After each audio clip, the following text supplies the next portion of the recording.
everyone, and thank you for tuning in to another episode of Noir TV. I'm your host, Demi Vaughn, and I'm the president of the National Association of Black Journalists. In today's episode, we're going to be talking to two very influential students on campus. Aric Fulton and Jalen Jones are two exceptional black men in their fields who have some pretty impressive experience on their resumes. We'll be finding out from them exactly what it takes to be a successful and motivated student and how you can become a young professional on campus. Stay tuned for that. I'm now joined by Aric, who is a junior journalism education major, and he also has a minor in African American studies. How are you doing this afternoon? I'm doing pretty good. How about yourself? I'm doing okay. I'm doing all right. So tell me a little bit about being a journalism education major. I know that major is not like super popular here at Ball State. There's only a few students who are in the major. And exactly how many people are in journalism education? Well, there's only two of us, myself and Jordan McMillian. So yeah, the program's fairly small. I joined the program after switching my major from journalism news / telecommunications, so that I no longer had to take the foreign language requirement. Right. So I'm pretty much split between the Department of Journalism and Teachers College. So I take courses between, each department, and it's been a pretty cool experience because I've always had a passion for education and, Yeah. So just to kind of go off of that really fast. So journalism education, is that mainly just to be like a journalism instructor, or like what are the realms you can take? Yeah, so you can pretty much do the same things that you do as a journalism news / telecommunications major because you're taking all those same core classes, but you just don't have to take the foreign language, and you then pick up additional courses from Teachers College to prepare you to be a teacher. I personally don't want to go or take the route of teaching. I want to, go into education policy and then probably some political commentary someday. So cool, like CNN correspondent or something like that. So let's talk about the importance of being involved on campus. How can students, benefit professionally and academically from being involved in organizations like NABJ, for example? I think when students are involved, you figure out what it is that you like to do, and you also, you build a network, and you're presented with opportunities that you otherwise may not have been presented with if you weren't involved. Yeah. So, and I also think it's important to, not be heavily involved. So you have to be, pretty intentional about your involvement so that you're following, whatever plan that you have set for yourself. Right. So I hear that recently you were awarded a Walt Disney United Negro College Fund scholarship. Yes, I was. So tell us a little bit about the scholarship program. All right, so the scholarship program is pretty much a web-based professional development learning platform that exists to assist underrepresented minorities in, increasing their likelihood and chances of, one day working in the entertainment industry. Couldn't get that out. Yeah. But yeah, it's a pretty cool program. We're still in the beginning of it, trying to figure out, some things with it. But I'm really excited to, network and, grow and learn from Disney professionals and my peers. Right, and it's equally cool because Disney Plus and everything that just released. I'm hoping they give us a free subscription or something. Right, a free subscription or something. I need in on that. So, what does having a scholarship mean to you personally? So the application process was very rigorous, and there were over 2,000 applicants, and I was one of 100 to be selected. So I'm really proud of myself because I worked very hard on my application, requesting letters of recommendations and, maintaining my GPA and stuff like that. So I'm really happy that I was, asked to be a part of the program. And I'm excited for whatever opportunities come from it. Right, that's good for you. I mean, out of 2,000 people and you're selected out of 100, it's like, that's a big deal. Whoa. Yeah. Like, what did I do different? So what are some hacks that you've used personally that students can use to grow as a professional and academically here on campus? Yeah, so one thing that I've definitely been learning lately is to be very intentional. Like I said this before, you have to be intentional with where you're investing your time, where you're investing your resources, and just intentional, and you have to know where the end goal is. So I like to think that I'm very intentional about things of that nature. You have to take advantage of your resources.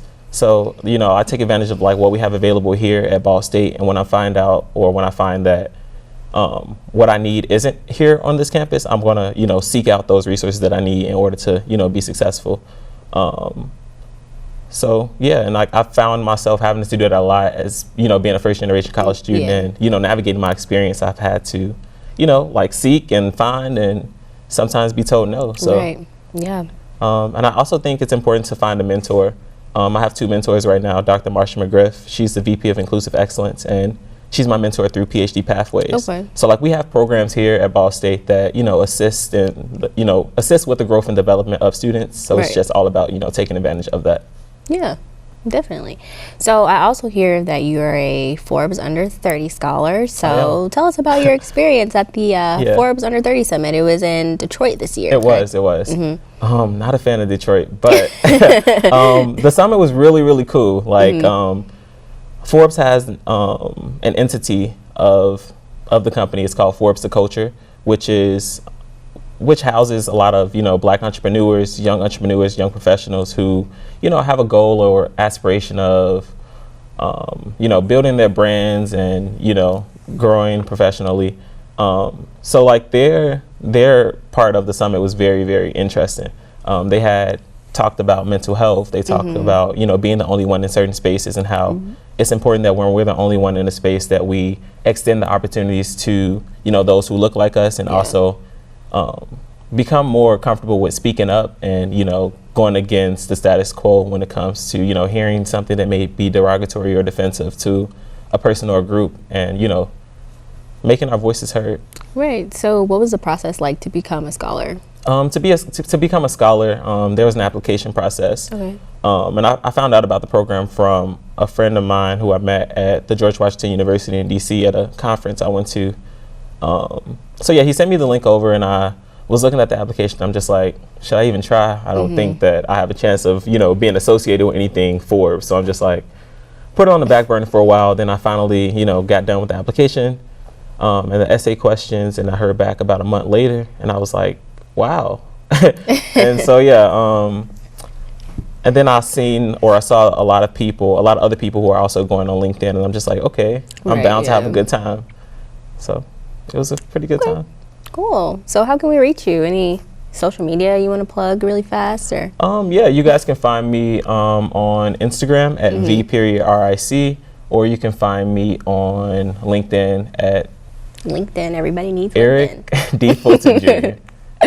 Well, finally, are there any future plans you have for journalism education, yourself, any conferences, summits, or anything coming up in 2020 you're looking forward to? Yeah, not at the moment. I'm still, you know, I'm always seeking out opportunities to, you know, meet new people and, you know, explore new opportunities. So I don't have anything planned at the moment, but I am on LinkedIn searching. I am, you know, and I'm waiting for Disney to probably, you know, secure me with something. So yeah, I'm still searching.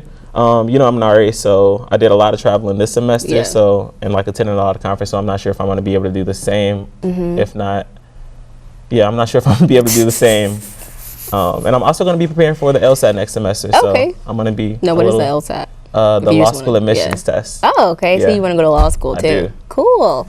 Well, looks like you got a plan, so Trying to stick to it. Wish you the best of luck. We hope everything works out for you, and thank you for, you know, coming and joining us tonight. We really appreciate it. Thank you. And we hope to see more of you at NABJ. You will. Stick around, everyone. Coming up, we have Jalen Jones. Welcome back, everyone. I'm now joined with Jalen Jones, who's studying computer information systems with a minor in sports studies. How are you doing today? I'm good. How's your day been? It's been busy. Just got back to Muncie from the State House downtown, Indianapolis. I'm serving as an intern in the spring, so it was our first day of orientation, going down, getting our employee badges, meeting all the other interns, and meeting the senators and stuff like that. Cool. And I bet it was pretty crazy with all the thousands of Red people. for Ed Day. Thousands of people. It took me a half an hour just to get through the front door. Yeah. But I made it. So you have quite the resume. So what is your day-to-day life with all the day-to-day life like with all the organizations you're involved with?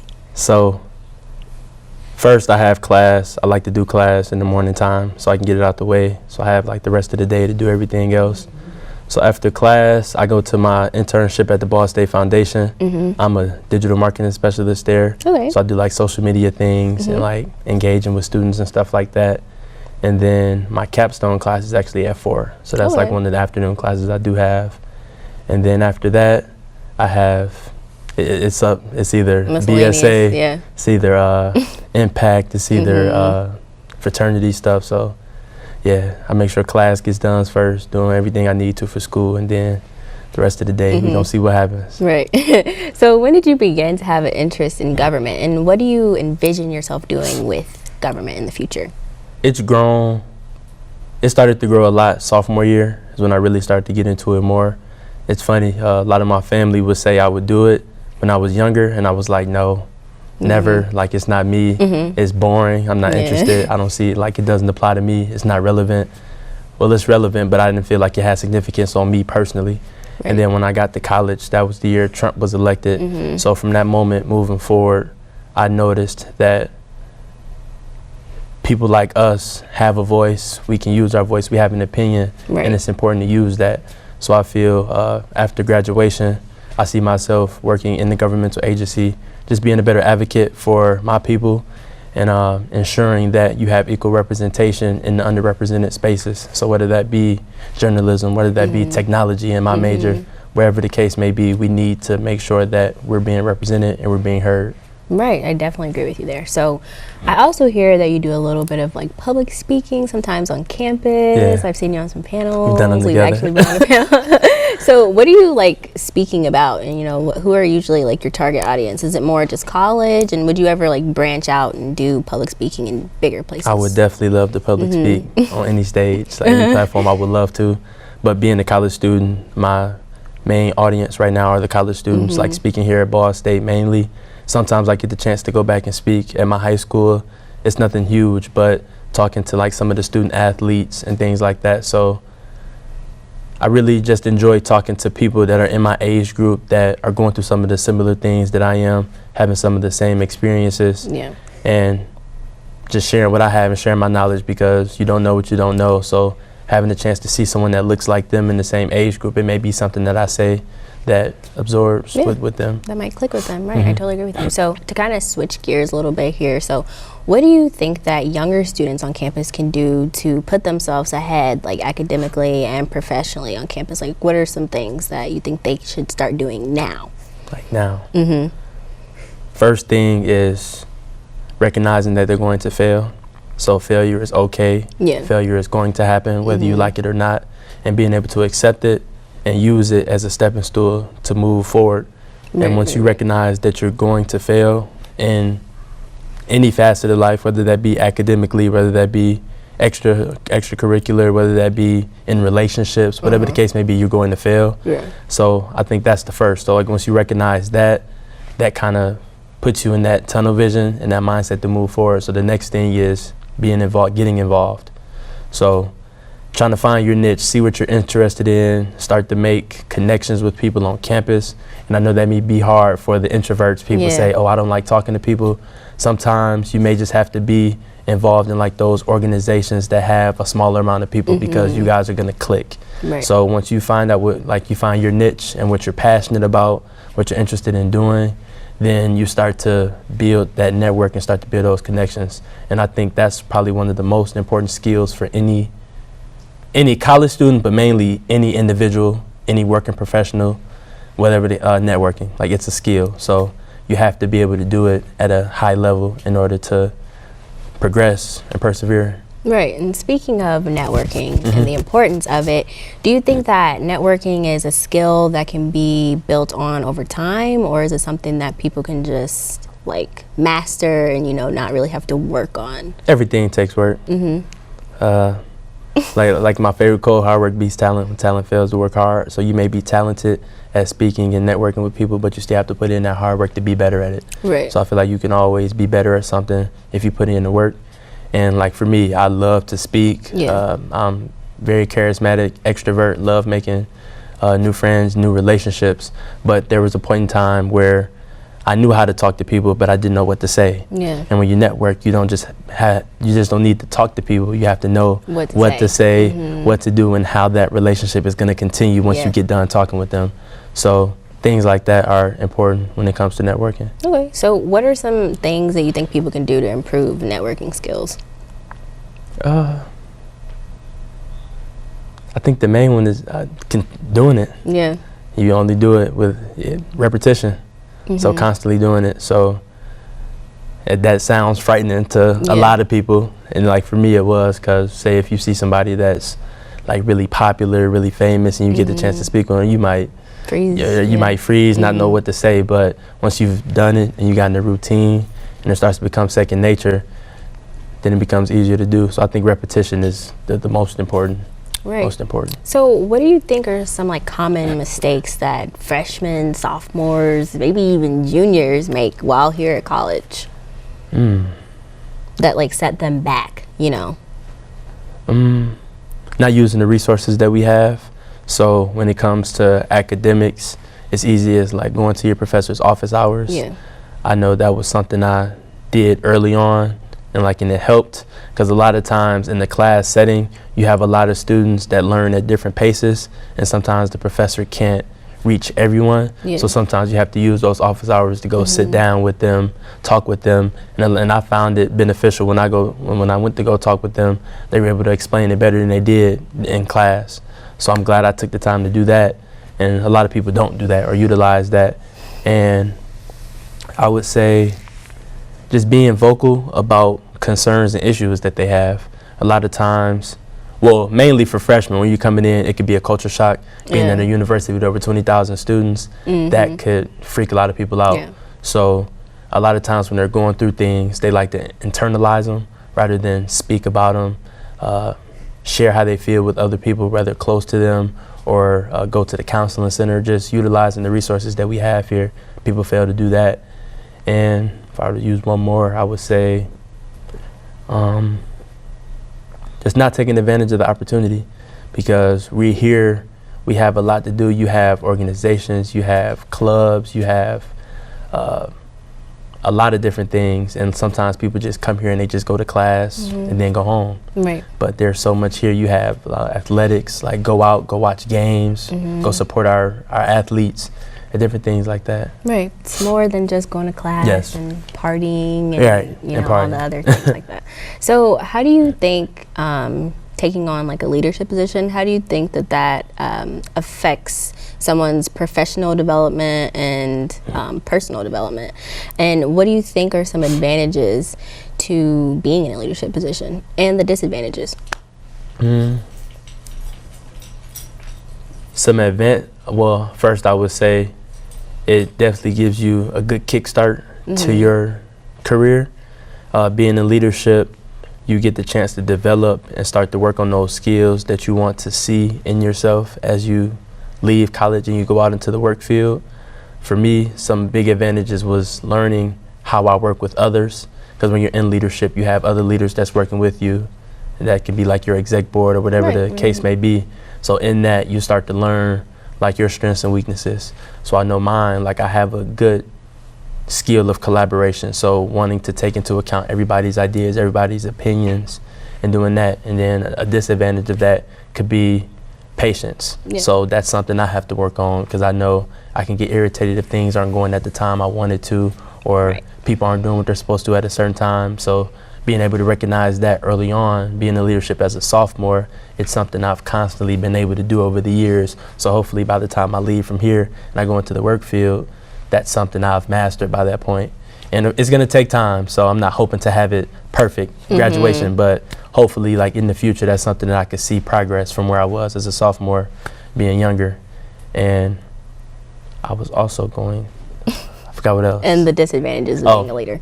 Yeah, so disadvantages, sometimes everything won't go your way. And you have to be prepared for that. You have to be prepared to face conflict. Conflict is the biggest disadvantage.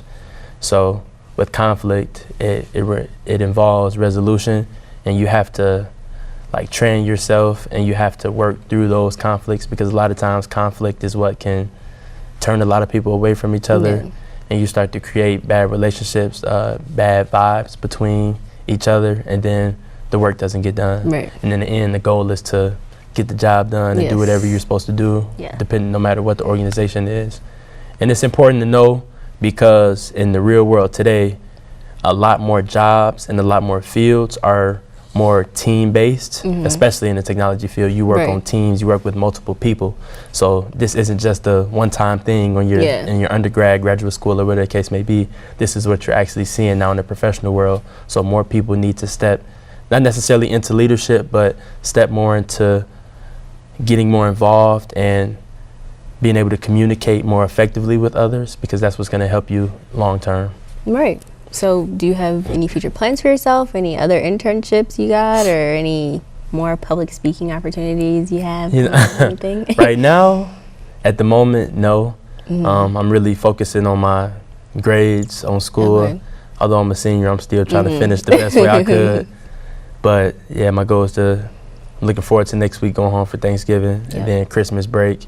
Yep. Then when I come back, I have a few classes left for my capstone, but I have my internship working at the State House for the Democratic Caucus as a legislative intern. So that ends late March. So I'll be finishing out my last month on campus. Then I graduate, and I'm just waiting to see where the opportunity takes me. Yeah. I've applied for a few internships and a few jobs, but I'm just trusting in the Lord to put me on the best step moving forward. You got it. Yeah. I believe in you. Well, thank you so much, Jalen, for joining us and being an inspiration to other students. And we hope to see you, you know, in the State House. You know what I'm saying? We'll be back right after this. That concludes another episode of Noir TV. Again, I'm your host, Demi Vaughn, and we'll see you next time.